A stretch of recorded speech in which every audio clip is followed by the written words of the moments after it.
Sur les quartiers, c'est insupportable. Moi, je dis la vérité. Parce que j'étais ici et il y avait pipi devant quand je rentre chez moi. J'étais enceinte. Ah oui?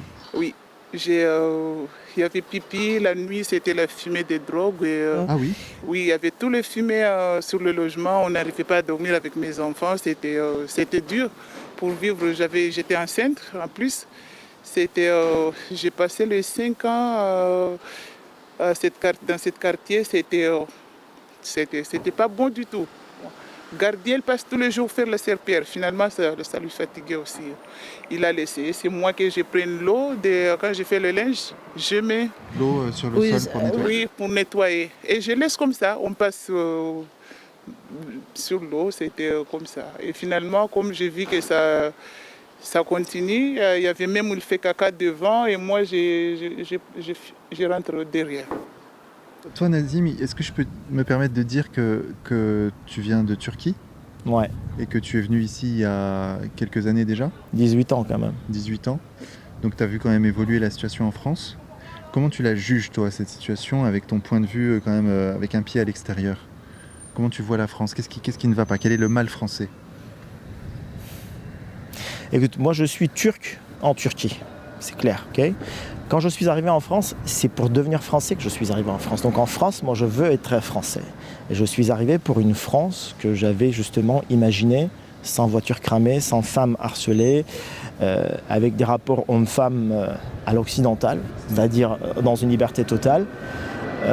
Et aujourd'hui, malheureusement, le malheureux constat que je me fais, c'est que cette situation se dégrade et je suis en train de retrouver un peu tout ce que j'avais fui dans mon pays d'origine, en France. Tout ce qui ne me plaisait pas en Turquie, eh ben, je retrouve aujourd'hui ici même en France. Regarde là.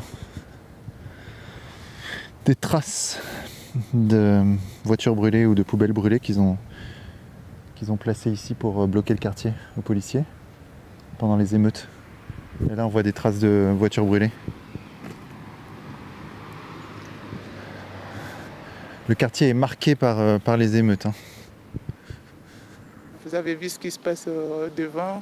Ça a brûlé, ouais. Oui, et c'est pas qu'ici, de toute façon, on connaît tous les quartiers ce qui se passe. C'est pas que nous, on subit des choses là-bas tout le temps. Les boîtes à lettres, ils mettent du feu, ça casse tout. Et, bon.